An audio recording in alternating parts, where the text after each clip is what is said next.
A new study out today that says women become unhappy as they get older. Well, the flip side, men get happier as life goes on. Now, the researchers, a couple of economists, by the way, they say it happens when we each turn 48.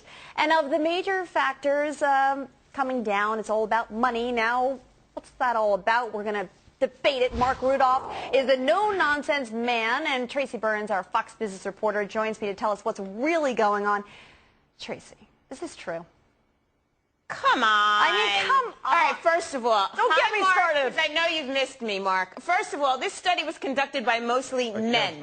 And when men conduct anything, they talk about their finances because men judge themselves by the size of their wallet. Toys, dare I say. So, you put all your toys together in a parking lot and it makes you happy. If they were to ask other questions in this study about spirituality, about the other aspects of our lives, that women would have taken over. I mean, first of all, a woman hits her sexual prime at 35. Things get much better for us. Hey, I'm 35. This is good for me. All right, Mark, all right, go nuts, because I know you're going to go nuts. Well, first of all, you're presuming that unhappiness in women begins in middle age. I'd say it starts when she's a little girl, when she's taught that happiness derives from shoes, jewelry, boob jobs, and pedestals.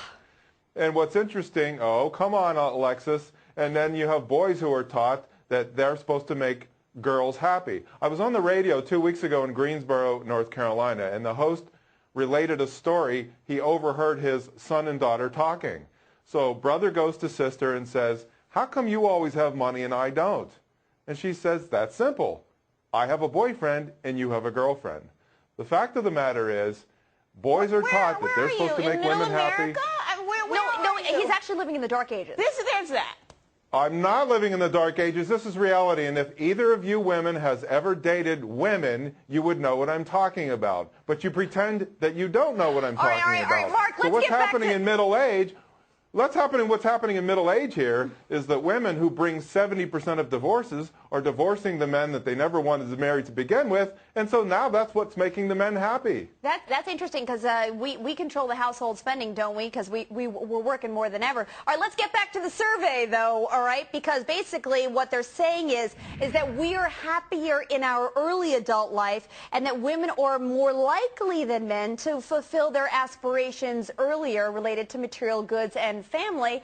That is true, wouldn't you say, Tracy? And a good thing. It takes men longer to figure out what they want to do in life. Well, I just think this whole notion of basing your happiness on material goods is part of the problem, hence part of the reason that this thing was run by men in the first place. If there were women on the panel, Tracy. If there were women on the panel, they would, I mean, ask any woman if she would choose her car over her children, and she'd take the kids any day, whereas I would question a lot of men out there, quite frankly. Tracy, I can't believe what I just heard you say. There's a reason that women live longer, Mark. Let me tell you. It is because we are stronger and we are happier at the end of the day than most men, and that is factual, and you know it. When men are married to women who scream like you, they just want to die sooner. I'm not screaming. When you have women going around, Mark, you're divorced. Tracy, She left you. Let's put that on the table if you want to play this game. Tracy, yes? When women go around comparing their engagement rings to show off who got the most carats, I don't know where you find that women don't compete. Mark, I don't know where you find these women. The women on I know material do not possessions. care about that kind of stuff, Mark. All right, Mark, get out more. Women compete on houses, divorce settlements, carrots, country clubs.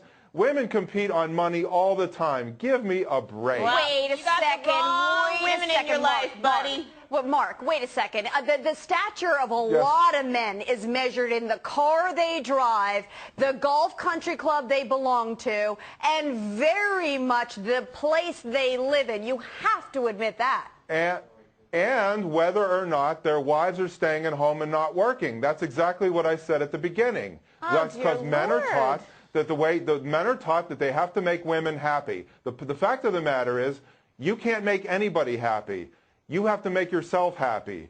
Happiness is a byproduct of achievement. So for women to say that they're unhappy, it's their own fault. Anybody who says he's unhappy, it's his own fault. Mark, Everybody has to make himself or herself You're happy. giving me such a bloody headache. Yeah, I mean, where are you from? Where are you from? Dear Lord, I would never in a million years teach my girls that they have to grow up to be reliant on a man, as you can well imagine. I would never teach my son that he should be attracted. But Tracy, you're the same one. You're the same one who bragged that she's so strong and so tough and doesn't need a man's money. Yet you're taking alimony.